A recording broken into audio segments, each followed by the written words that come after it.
ಸೀತಾನ್ವೇಷಣೆಯಾಗಿ ಬಂದವ ಹನುಮಂತ ಗೊತ್ತಾಗಿದೆ. ಆಗ ರಾವಣ ಹೇಳ್ತಾನೆ, ಸೀತಾನ್ವೇಷಣೆಗೆ ಬಂದವ ಸೀತೆಯನ್ನು ಕಂಡು ಮಾತಾಡಿರ್ಬೇಕು, ಆದರೆ ಇವನ ದುಸ್ಥಿತಿ ಏನು ಎನ್ನುವುದನ್ನು ಸೀತೆಯೂ ಅರ್ಥ ಮಾಡಿಕೊಳ್ಳಿ. ಇನ್ನು ತಿರುಗಿ ರಾವಣನಿಗೆ ಹೋಗುವಂತಹ ಸ್ಥಿತಿ ಇಲ್ಲ ಎನ್ನುವುದನ್ನು ಮನದಟ್ಟು ಮಾಡಿಕೊಳ್ಳಿ. ಅದಕ್ಕಾಗಿ ಬೆಂಕಿ ಕೊಟ್ಟಾಗಿದೆ.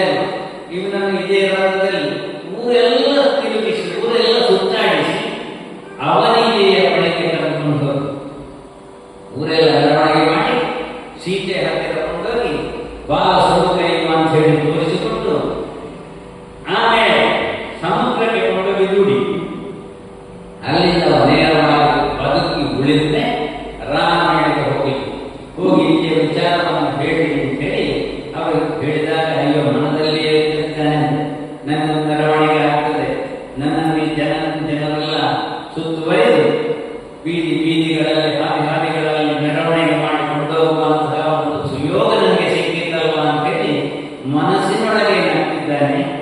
ಅವನನ್ನು ರಥದಲ್ಲಿ ಕಟ್ಟಿ ಮತ್ತೆ ಕೆಳಗಿದ್ದವನನ್ನು ಎತ್ತಿ ರಥಕ್ಕೆ ಹಾಕಿ ರಥದಲ್ಲಿ ಕಟ್ಟಿ ಬೀದಿಯಲ್ಲಿ ಸುತ್ತಾಡಿಸಿಕೊಂಡು ಹೋಗ್ತಾರೆ.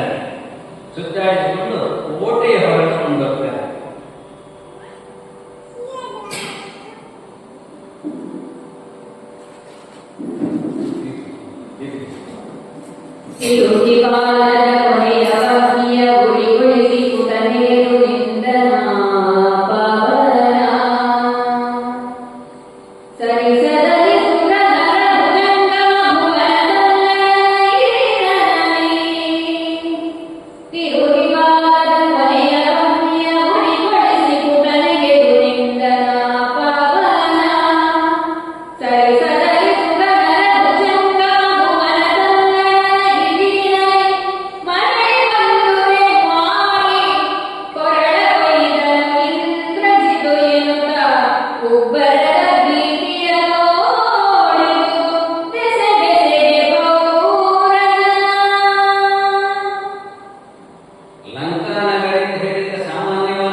ಕೋಟೆಯ ಹೊರಭಾಗದಲ್ಲಿ ಕಣಿವೆ ಕಂದಕಗಳಿದೆ, ಜಲಕೋಟೆ ಇದೆ.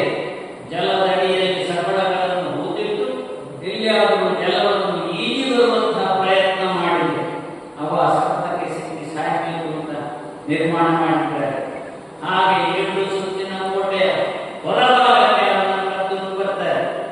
ಹೇಳಿದ್ದಾನೆ ರಾವಣ, ನಗರದಲ್ಲಿ ರುಚಿಯಾಗಿ ಮೆರವಣಿಗೆ ಮಾಡಿ ಸೀತೆಗೆ ಇವರನ್ನು ತೋರಿಸಿ ಆಮೇಲೆ ಸಮುದ್ರಕ್ಕೆ ದೂಡಿ ಹೋಗಿ ರಾಮನಿಗೆ ಹೇಳುವುದಿದ್ರೆ ಹೇಳಿ ಹಾಗೆ 7 ಸುತ್ತಿನ ಕೋಟೆಯನ್ನು ಸುತ್ತುವರೆದು ಹೊರಭಾಗಕ್ಕೆ ತಮ್ಮನ್ನು ನಿಲ್ಲಿಸಿದಾಗಲೇ ಅಲ್ಲಿಂದ ಜಿಗಿಯುತ್ತಾರೆ. ಇವನನ್ನು ಕಟ್ಟಿದ್ದು ಬ್ರಹ್ಮಾಸ್ತ್ರದಿಂದ. ಇವನಿಗೊಂದು ವರ ಉಂಟು. ಬ್ರಹ್ಮಾಸ್ತ್ರ ಅಂತ ಹೇಳಿದ್ರೆ ಭಯಂಕರವಾದಂತಹ ಶಕ್ತಿಯುಳ್ಳಂತಹ ಅಸ್ತ್ರ. ಬ್ರಹ್ಮ ಬಂದು ಅವನಿಗೆ ಹೊರಕೊಟ್ಟದ್ದು.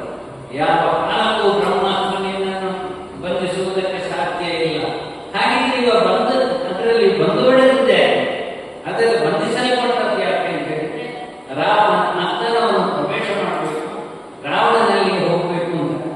ಆ ಅಸ್ತ್ರ ಬಂದಾಗ ಅದನ್ನು ಹಿಡಿದು ಸುತ್ತಿಕೊಂಡು ಮುದ್ದೆ ಆಗಿ ಆ ರಥದಲ್ಲಿ ಬಿದ್ದಿರ್ತಾನೆ.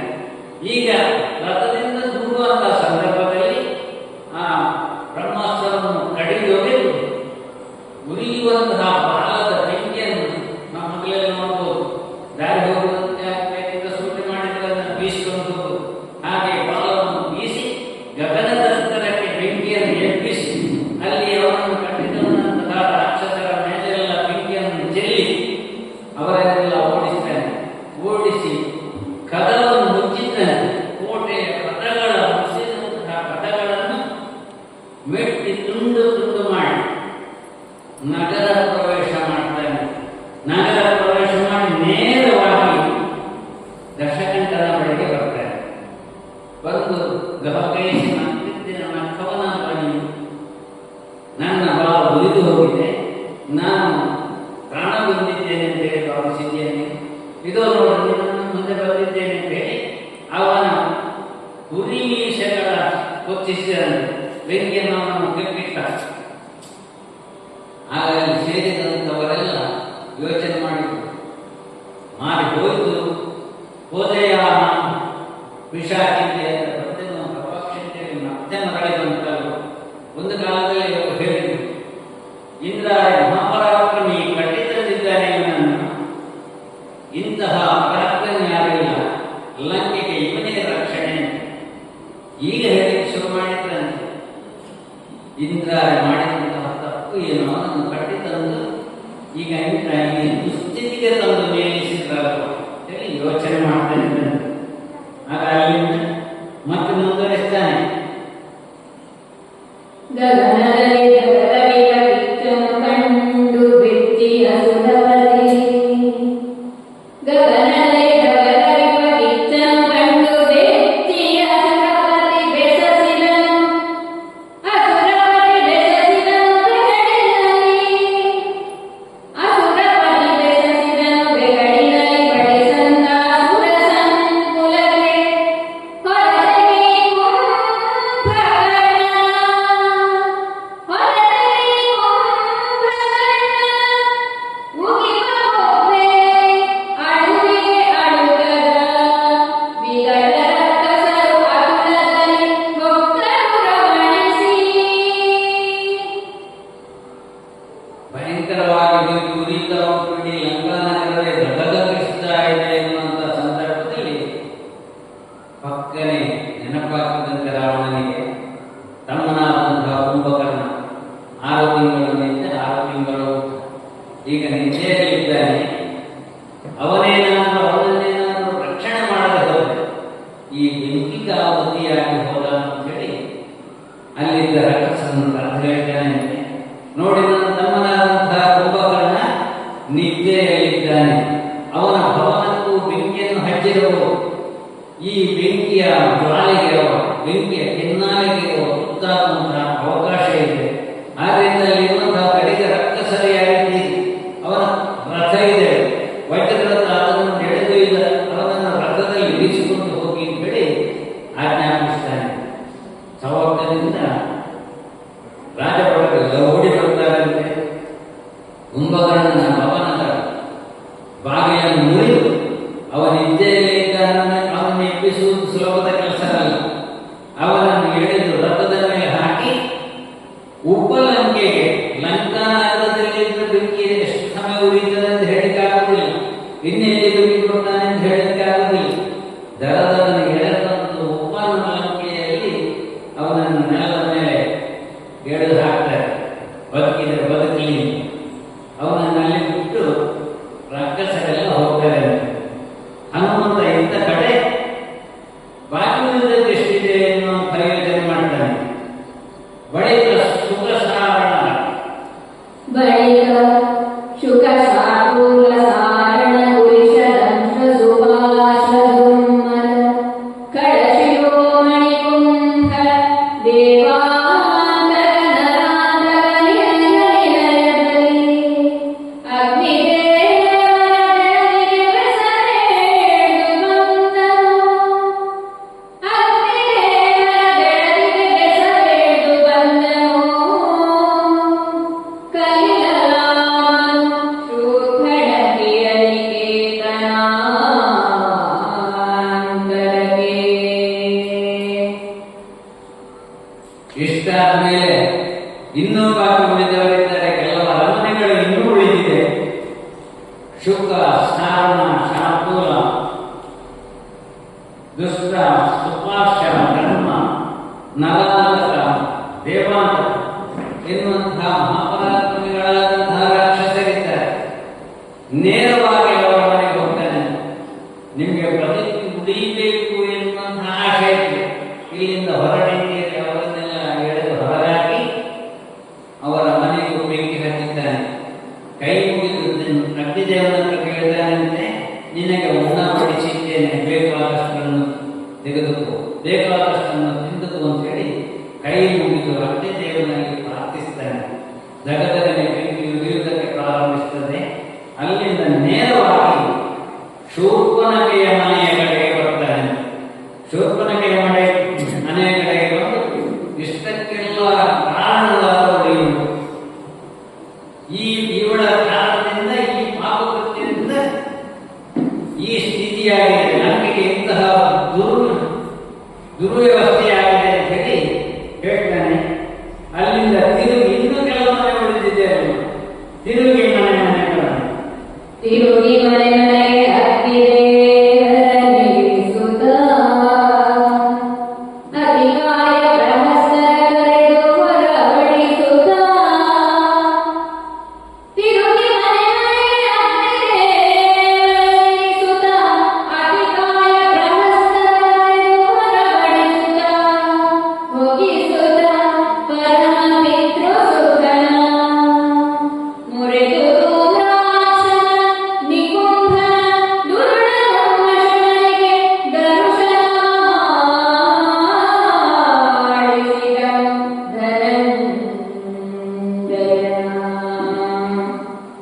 ಇಷ್ಟಾದರೂ ಮನೆಗಳೆಲ್ಲ ಮುಗಿಯಲಿಲ್ಲ.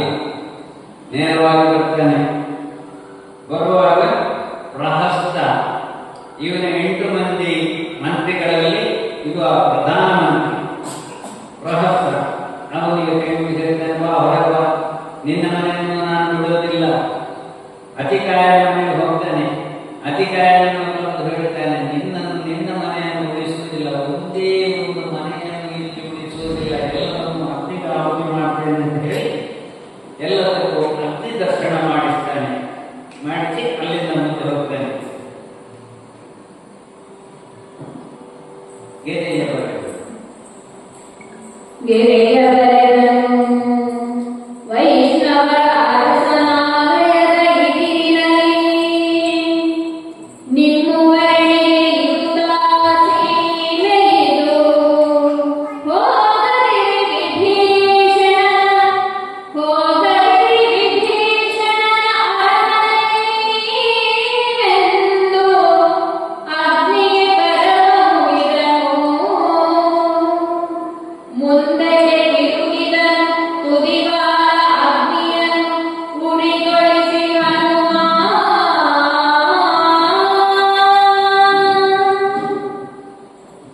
ಇಷ್ಟೆಲ್ಲ ಮುಂದೆ ಬರುವಂತಹ ಸಂದರ್ಭದಲ್ಲಿ ವಿಭೀಷಣನ ಮನೆ ಕಾಣುತ್ತದೆ. ವಿಭೀಷಣನ ಮನೆಯ ಎದುರು ರಾಜ ರಸ್ತೆಯಲ್ಲಿ ಒಂದು ಗೆರೆಯನ್ನೇ ಹಾಕ್ತಾನೆ ಅಂತ ಗೆರೆ ಹಾಕಿರ್ತಾನೆ. ಅಗ್ನಿದೇವ, ಈ ಮನೆಯನ್ನು ಮಾತ್ರ ನೀನು ಸ್ಪರ್ಶಿಸಬೇಡ, ಇದು ವಿಷ್ಣು ಭಕ್ತನಾದಂತಹ ವಿಭೀಷಣನ ಮನೆ. ಈ ನಗರದಲ್ಲಿ ಉಳಿಯಬೇಕಿದೆ, ಇದೊಂದು ಮನೆ ಮಾತ್ರ ಉಳಿಯಬೇಕು, ದಯಮಾಡಿ ಈ ಮನೆಯನ್ನು ಸುಡಬೇಡ ಅಂತ ಹೇಳಿ ಅಗ್ನಿದೇವನಿಗೆ ಕಳಕಳಿಯಿಂದ ವಿನಂತಿಸ್ತಾನೆ. ಕಳಗಳಿಗೆ ಓಡಾಡಿಸೆ, ಕಳಗಳಿಗೆ ಓಡಾಡಿಸೆ, ಕತ್ತಳಿಗ ದೋಸಿಗೆ ಭೂಸಗಂಧಿಗ ಕೊಲಸ ಸಿಪ್ಪಿಗ ಬಚ್ಚರಣೆ ಬಳೆಗಾರ ಗೋಲಾರ ತಿಲವಿಹಾರ ಕಾಣಸಿಗ ಕಂಗುಲಿಗ ರಂಗಮದೋಗಿಗಳ ಕಂಗುಳಿಗಳ ಕೇರಿಯೊಳಗೆ ತಿಲವಿಹಾರಕ ಕಾಣಸಿಗ ಕಂಗುಲಿಗ ರಂಗಮದೋಗಿಗಳ ಕೇರಿಯೊಳಗೆ ಜಾಡಿಸಿದನು ಸಿಂಹಾಳಿಗಳ.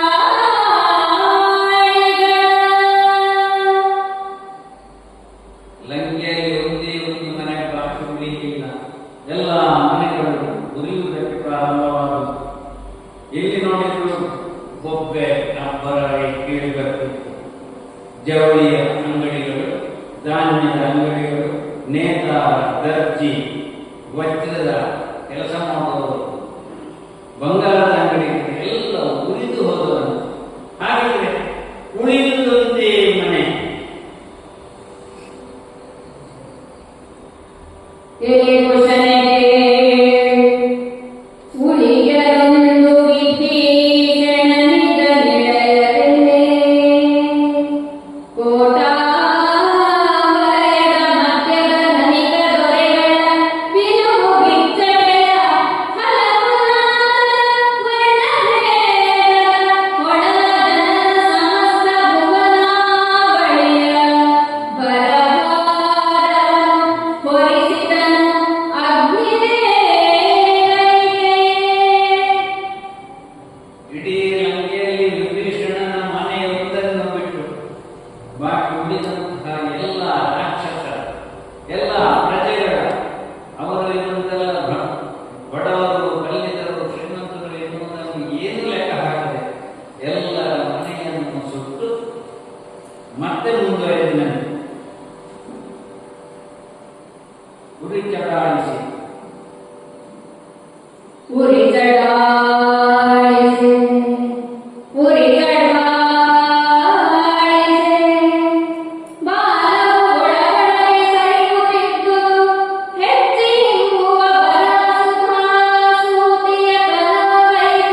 ಬಾಲ ಸಣ್ಣದಾಗುವುದಕ್ಕೆ ಶುರುವಾಯಿತು. ಉರಿದ ಹಾಗೆ ಬಾಲ ಹಿಂದೆ ಹಿಂದೆ ಬರಲಿಕ್ಕೆ ಶುರುವಾಯಿತು.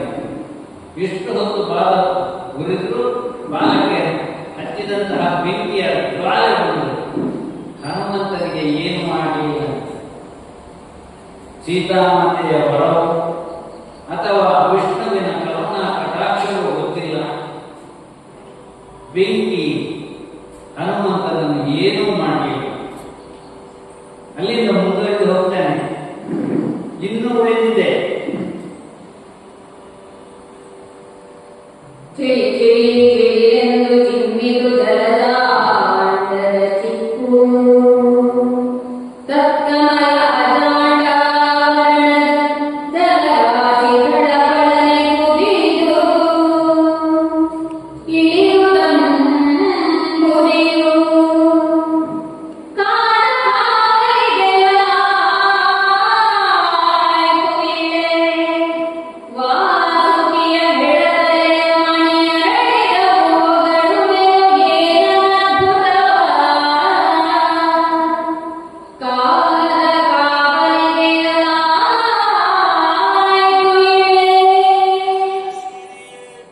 ಈ ರೀತಿಯಾಗಿ ಬೆಂಗಳೂರಿನಂತಹ ಸಂದರ್ಭ ಕಡಲ ಮಧ್ಯದಲ್ಲಿರುವಂತಹ ದ್ವೀಪ ಲಂಕೆ. ಲಂಕಾ ದ್ವೀಪದ ಸುತ್ತಿರುವಂತಹ ಕಡಲಿನ ನೀರೆಲ್ಲ ಕುದಿಯುವುದಕ್ಕೆ ಪ್ರಾರಂಭವಾಯಿತು. ಭೂಮಿಯನ್ನೇ ಹೊತ್ತು ನಿಂತಹ ಆದಿಶೇಷನ ತಲೆಯಲ್ಲಿರುವಂತಹ ಮಣಿ ಹರಳಿನ ಹಾಗೆ ಹೊರದು ಹೋಯಿತು. ಬ್ರಹ್ಮಾಂಡದ ಚಿಪ್ಪು ಚಿಲಿ ಚಿಲಿ ಎಂದು ಒಡೆಯುವುದಕ್ಕೆ ಪ್ರಾರಂಭವಾಯಿತು. ಆ ರೀತಿಯ ವಿಶೇಷವಾದಂತಹ ಬೆಂಕಿಯ ಜ್ವಾಲೆ ಲಂಕಾ ಪಟ್ಟಣವನ್ನು ಸುಡುತ್ತಾ ಇತ್ತು.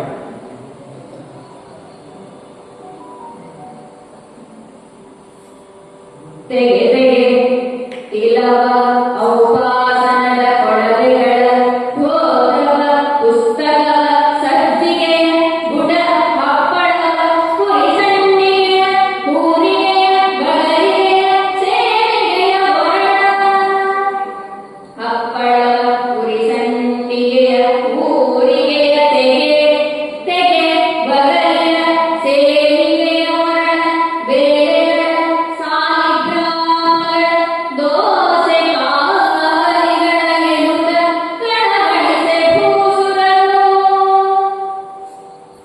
ಇಷ್ಟೆಲ್ಲ ಆಗುವಂತಹ ಸಂದರ್ಭದಲ್ಲಿ ಭೂಸುರರಿಗೆ ತಲೆ ಶುರುವಾಯಿತು. ಬ್ರಾಹ್ಮಣರು ತಿನ್ನುವುದಕ್ಕೆ ಮಾಡಿದಂತಹ ಹಪ್ಪಳ ಇದನ್ನು ಬಿಡಬಾರದು. ಹೋಗುವಂತಹ ಸಂದರ್ಭದಲ್ಲಿ ಇದನ್ನು ಹಿಡ್ಕೊಳ್ಬೇಕು. ಸಜ್ಜಿಗೆ ಏನಿದೆ ಅದನ್ನು ಹಿಡ್ಕೊಳ್ಬೇಕು. ಹಪ್ಪಳ, ಸಜ್ಜಿಗೆ, ಸಂಡಿಗೆ, ಹೂಗಿರಿಗೆ, ಬಗರಿ ಏನೆಲ್ಲ ಇದೆ ಅದನ್ನೆಲ್ಲ ಹಿಡ್ಕೊಂಡು ಮಾಡಿ ಹೋಗ. ನಾವು ಇನ್ನೇನು ಇಲ್ಲಿ ಉಳಿಯುವುದು ಸರಿಯಲ್ಲ. ಇಷ್ಟನ್ನೇ ಹಿಡ್ಕೊಂಡು ಸಾಲದು. ಅದನ್ನು ಹುರಿಯುವುದಕ್ಕಾಗಿ ಬೇಕಾದಂತಹ ಪಾಂಡಗಳಿದೆ, ದೋಸೆ ಕಾವಲಿಗಳಿದೆ, ಅದನ್ನೆಲ್ಲ ಹಿಡ್ಕೊಂಡು ಹೊರಡು ಬಾ ಅನ್ನುವಂತೆ ಬ್ರಾಹ್ಮಣರೆಲ್ಲ ಹೊರಡಲಿಕ್ಕೆ ಶುರು ಮಾಡಿದ್ದಾರೆ.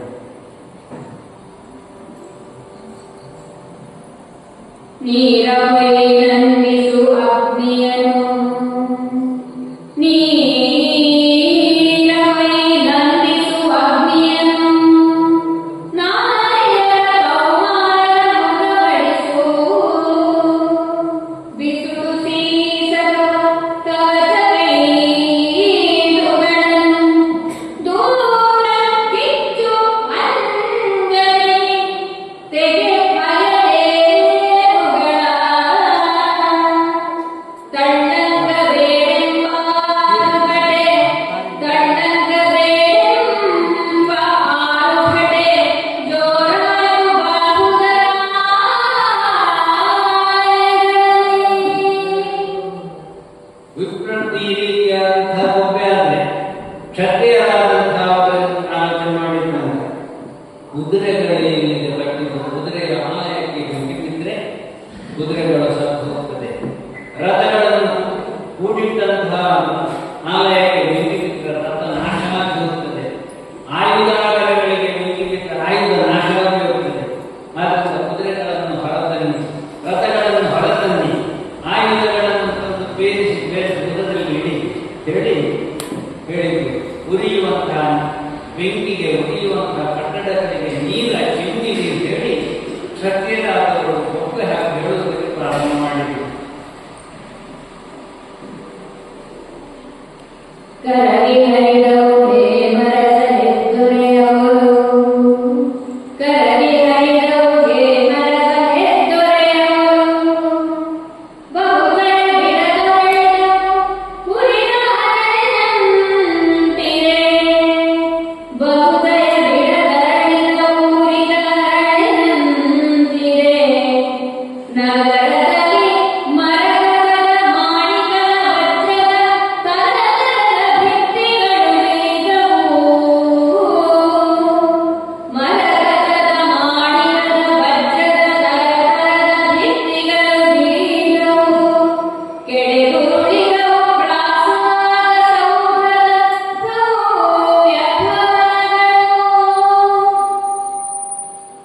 ಲಂಕೆಗೆ ಹೆಸರೇ ಇದೆ.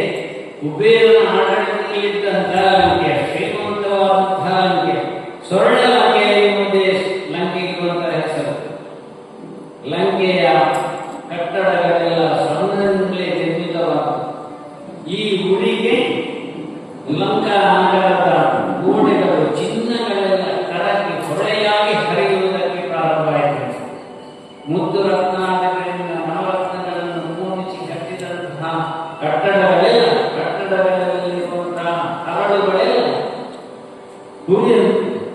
ಹುರಿದು ಹರಳಿನ ಕರಗಿ ಪಟಪಟನೆ ಸಿಡಿದು ಹಾರುವುದಕ್ಕೆ ಪ್ರಾರಂಭವಾಯಿತು. ಮನೆಗಳೆಲ್ಲ ಬಿದ್ದು ಹೋದು ಮಾಣಿಕ್ಯಮಯವಾದಂತಹ ಉಪ್ಪರಿಗೆ ಕಟ್ಟಡಗಳೆಲ್ಲ ಬೀಳುವುದಕ್ಕೆ ಪ್ರಾರಂಭವಾಯಿತು. ಇದನ್ನು ದೂರದಿಂದ ಹನುಮಂತ ನೋಡಿ ಸಂತೋಷ ಪಡುತ್ತಿದ್ದಾರೆ. ಬಂದನೀತ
ಉತ್ತರ ಭಾಗದ ಗೋಪುರದ ಕಡೆಗೆ ಬರ್ತಾನೆ.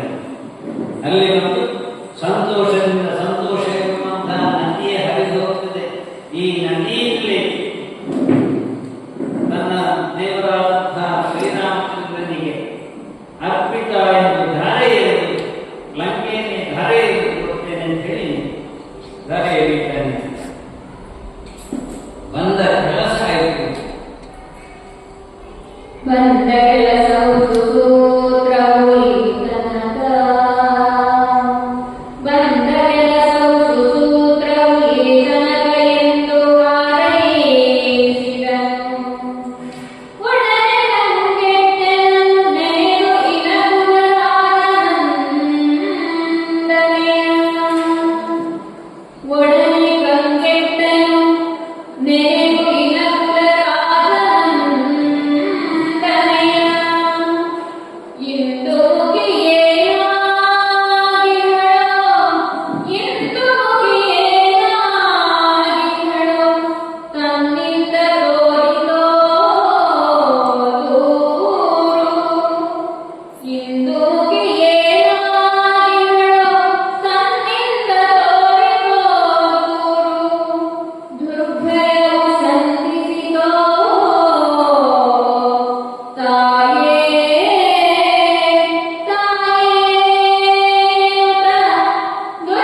ಸೀತಾಮಾತೆಯನ್ನು ತಂದು ಅಶೋಕವನದಲ್ಲಿ ಇರಿಸಿದ್ದಾನೆ.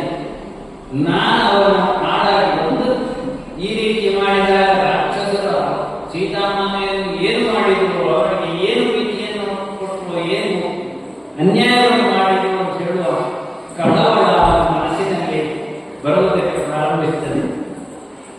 ಏನಿದ್ರು ಸೀತಾಮಾತೆಯನ್ನು ಕಂಡು ಹೋಗಬೇಕು ಎನ್ನುವಂತಹ ಮನಸ್ಸಿನ ಕಳಕಳಿ ಅವನನ್ನು ಮತ್ತೆ ಬಡಿದೆಬ್ಬಿಸುತ್ತದೆ.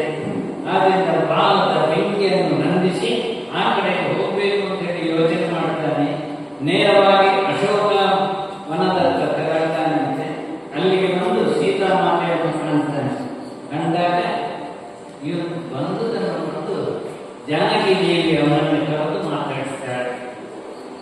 ಬಂದೆಯ ತಂದೆ ಬಂದೇ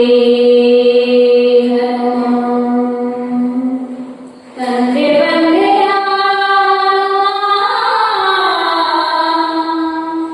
ಮಾಯ ಬಂದೆ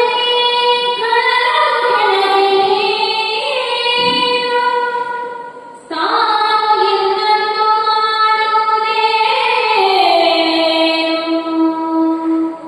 ರಕ್ಕಸರು ಅರಿಯದವರು ತೆರಳಿನ್ನು ರಕ್ಕಸರು ಅರಿಯದವರು ತೆರಳಿನ್ನು ತೆರಳಿನಿಂದ ತೆರಳಿನ್ನಯ ಕಂದಾಯುಧ ತೆರಳಿನ್ನಯ ಕಂದಾಯುಧ ಆನಂದ ಭಯ ಸಮ್ಮಿಳಿದೆ ಮೈದಡವಿಗಳು ಮಾರುತಿಯ ತೆರಳು ತೆರಳಿನಿಂದ ತೆರಳೆನ್ನಯ ಕಂದಾಯುಧ ಆನಂದ ಭಯ ಸಮ್ಮಿಳಿದೆ ಮೈದಡವಿಗಳು ಮಾರುತಿಯ ಹನುಮಂತ ಬಂದು ಎರಗಿದಂಥ ಹಿಡಿದಂಥ ಹನುಮಂತನನ್ನು ಹಿಡಿದೆ. ಬಂದೆಯ ಹನುಮಂತ, ನಾನು ತಿಳಿದಿದ್ದೇನೆ, ನಾನು ಕೇಳಿದ್ದೇನೆ. ಲಂಕಾಪುರಿಯಲ್ಲಿ ನಡೆದಂತಹ ಘನಘೋರವಾದಂತಹ ಅಗ್ನಿ ದುರಂತ ಇದನ್ನು ಕೇಳಿದೆ. ರಾಕ್ಷಸರನ್ನು ಕೆಣಕುವುದಕ್ಕಾಗಿ ನೀವು ಮುಂದಾದೆ. ರಾಕ್ಷಸರಿಂದ ನಿಮಗೆ ಅನ್ಯಾಯ ಆಗಬಹುದು, ಪಟ್ಟಣ ಆಗಬಹುದು, ತೊಂದರೆ ಆಗಬಹುದು, ನಿನ್ನನ್ನು ಬಂಧಿಸಬಹುದು, ಕಾರಾಗೃಹಕ್ಕೆ ಹೋಗಬಹುದು ಎನ್ನುವಂತಹ ಬೆದರಿಕೆ ನನಗಿದೆ. ಆದ್ದರಿಂದ ನೀನು ಯೋಚಿಸುವುದೇ ಬೇಡ. ರಾಕ್ಷಸರಿಗೆ ಅರಿಯದ ತೆರದಲ್ಲಿ, ಅವರಿಗೆ ತಿಳಿಯದ ತೆರದಲ್ಲಿ ಇನ್ನಾದರೂ ಇಲ್ಲಿಂದ ಬೇಗನೆ ತೆರವಂತೇಳಿ ಹಿಡಿದೆತ್ತಿ ಆಶೀರ್ವದಿಸ್ತಾರಂತೆ. ಆಗ ಹನುಮಂತ ಹೇಳ್ತಾನೆ, ಚಿಂತಿಸಿದರೆ ಚಿಂತಿಸರಿ ಎನ್ನೆಡೆ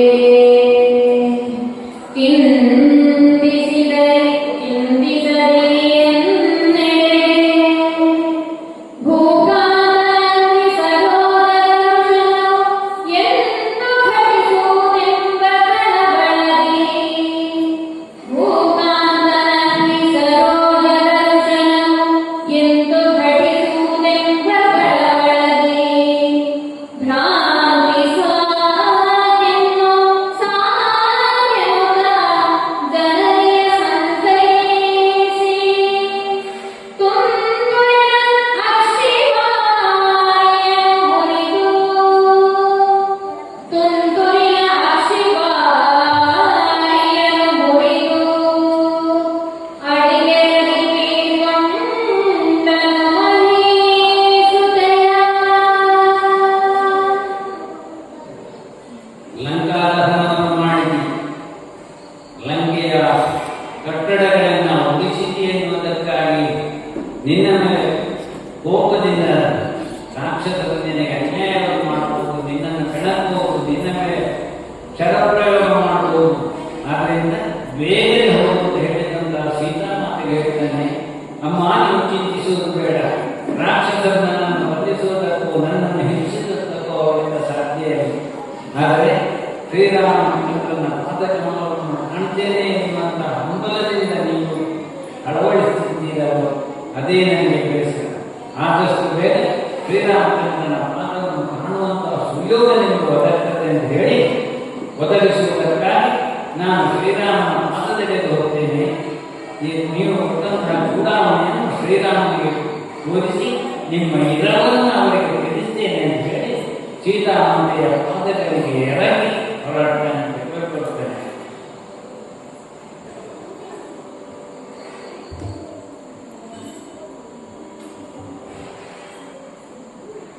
ಇದುವರೆಗೆ ನಾವು ನೀಡಿದಂತಹ ತೊರವೆ